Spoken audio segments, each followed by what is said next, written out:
Chers collègues, mesdames et messieurs, il faut se rendre à l'évidence. Dans nombre de pays où l'agriculture assume pleinement ses fonctions nourricières, de pourvoyeuse d'emplois et de gestion durable des ressources naturelles et de la biodiversité, la formation agricole rurale a été au cœur des politiques et stratégies qui ont été mises en œuvre pour soutenir son développement. Malheureusement, pour diverses raisons, cette vision n'est pas de mise dans les pays d'Afrique de l'Ouest et bon nombre de pays en développement. L'analyse de l'histoire du développement dans les pays de notre région indique beaucoup de similitudes en ce qui concerne l'offre de formation agricole et rurale. Au début des indépendances, l'agriculture a été identifiée comme la principale source pourvoyeuse des ressources aux jeunes États. Aussi, ces derniers ont-ils mis en place des systèmes de formation agricole et rurale diplômantes, mais avec pour objet de fournir du personnel aux structures des États en charge du développement agricole, notamment aux unités d'encadrement des filières de rente ou des principaux bassins de production céréalière. À côté de ces systèmes, existaient de manière marginale d'autres systèmes de formation adressés aux professionnels agricoles. Monsieur le ministre, certes, nonobstant certaines limites et insuffisances, ces systèmes ont permis de diffuser de nouvelles technologies en milieu rural, notamment dans les zones de production des produits d'exportation. Comme vous le savez, ces systèmes de formation et de vulgarisation agricole ont été fragilisés avec l'application des programmes d'ajustement structurel à partir du milieu des années 1980. Cette situation a favorisé l'émergence et ou le renforcement d'autres acteurs de la formation des producteurs agricoles qui sont notamment des ONG et des organismes privés.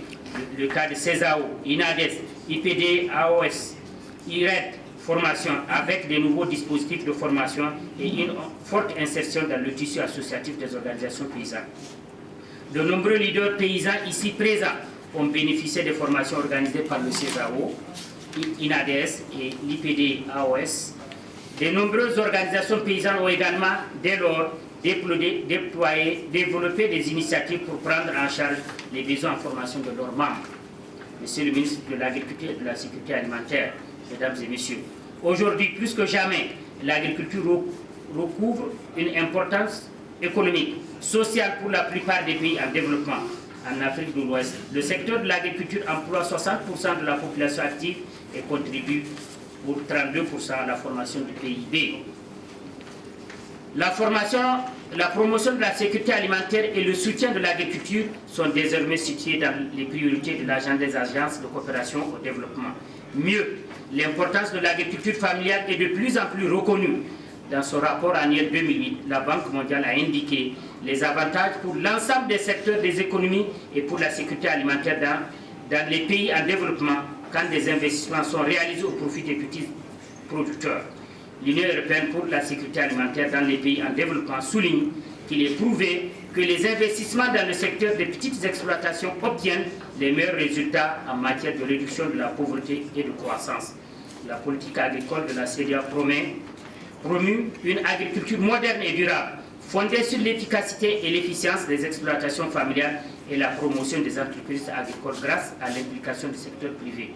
Quant à l'UMOA, la politique agricole qu'elle a définie met l'accent sur 5 filières prioritaires identifiées avec une forte participation des organisations paysannes. L'UMOA, après une écoute très attentive des préoccupations des exploitations familiales et des propositions formulées par l'Europa, a également mis en place, dans le cadre de sa politique agricole, un fonds régional pour le développement de l'agriculture, FRDA. Et je note au passage que l'UMOA vient de signer un protocole d'accord qui donne des ressources annuelles au réseau des organisations paysannes qu'est l'Europa et bien d'autres organisations. Nous les félicitons au passage. Cependant, malgré ces constats et analyses, les États et les agences de coopération tardent à amorcer véritablement un changement de cap en termes d'accroissement des ressources publiques et d'innovation pour le soutien à l'agriculture familiale. Particulièrement des ressources allouées à la formation agricole et rurale restent très faibles.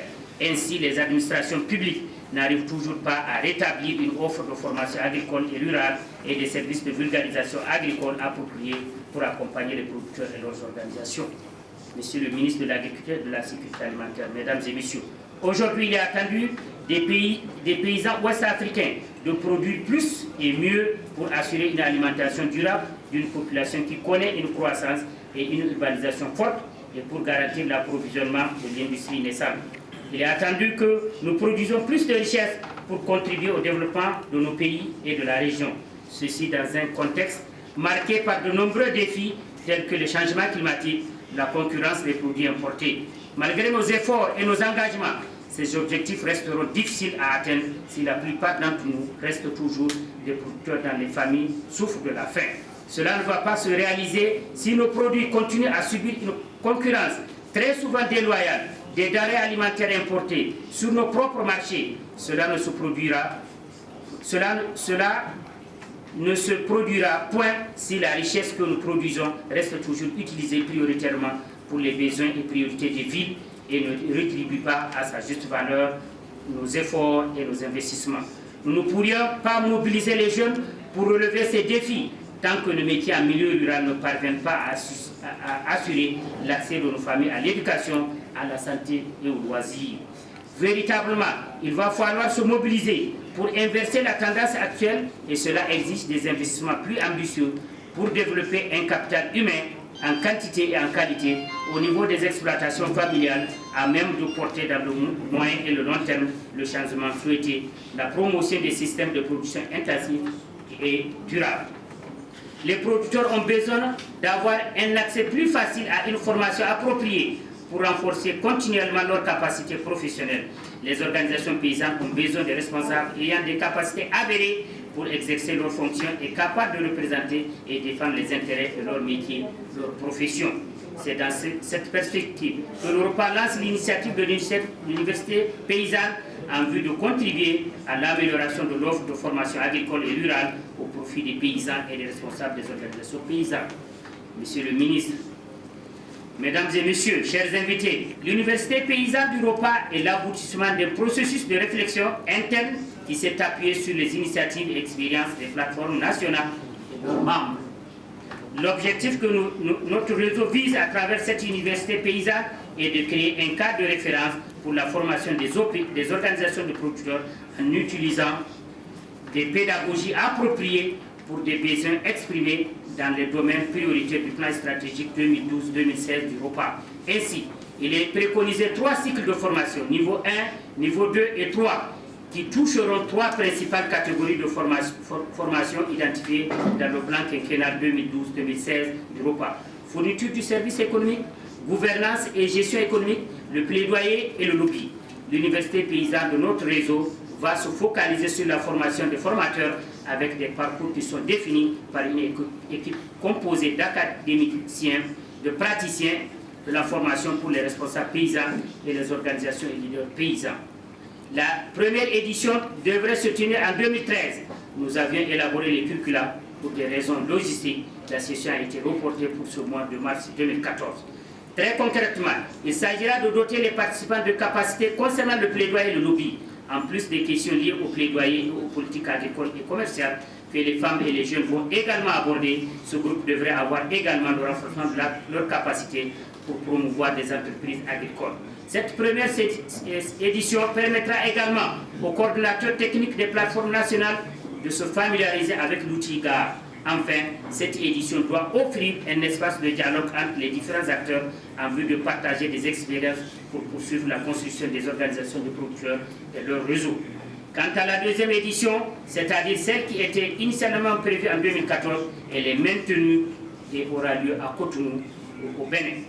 En lien avec cette première édition qui commence aujourd'hui, il sera organisé le lancement de nos activités entrant dans le cadre de la commémoration de l'année internationale de l'agriculture familiale et celui d'un projet sur la capitalisation des initiatives économiques des organisations soutenues par le CTA et bien entendu un protocole qu'on aura signé avec l'AFDI.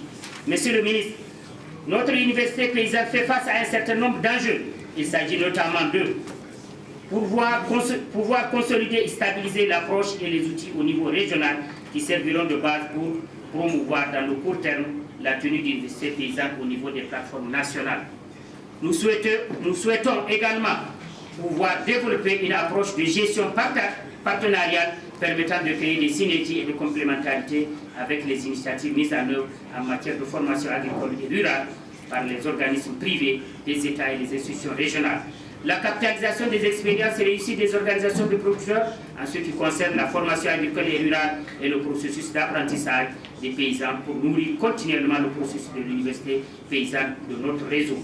Monsieur le ministre de l'Agriculture et de la Sécurité alimentaire, je voudrais réitérer nos sincères remerciements aux plus hautes autorités du Burkina Faso pour leur soutien constant à notre réseau et pour nous avoir donné l'autorisation et toutes les facilités pour la tenue de cette première édition de l'université paysanne au pays des hommes intègres.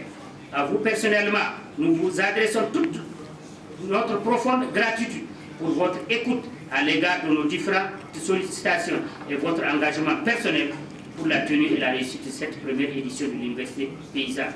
Parlant de sollicitations, il y en a toujours et nous sommes en train d'engager une démarche pour vous demander une audience sur d'autres préoccupations urgentes liées à l'assise de notre réseau au Burkina Faso et à la consolidation de ses relations avec les autorités et les structures publiques compétentes. Nous sommes infiniment reconnaissants aux plus hautes autorités du Burkina Faso et à vous-même pour les différentes initiatives que visent à améliorer l'offre de formation agricole et rurale et le conseil agricole.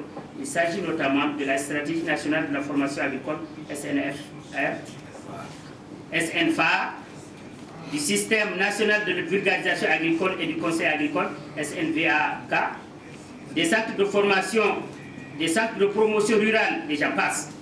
Nous nous félicitons également de l'intensité de dialogue entre les autorités du Burkina Faso et les organisations paysannes, notamment à travers les journées nationales paysannes, JNP, qui ont un effet tache d'huile dans la région. Il me plaît ici de vous signifier que nous sommes régulièrement informés dans le cadre de notre conseil d'administration de vos multiples collaborations avec la CPF, qui est notre répondant ici au Burkina. Nous vous en remercions grandement au nom du conseil d'administration et nous vous demandons d'élargir et de renforcer cet appui. Monsieur le ministre, mesdames et messieurs, pour terminer mes propos, je voudrais remercier tous les partenaires qui ont bien voulu nous soutenir dans ce nouveau pari de notre réseau qui est l'université paysanne. Il s'agit notamment de l'UMOA, de la coopération suisse, du FIDA, de l'Union européenne et du FIDA. Bonne session de formation. Merci pour votre attention.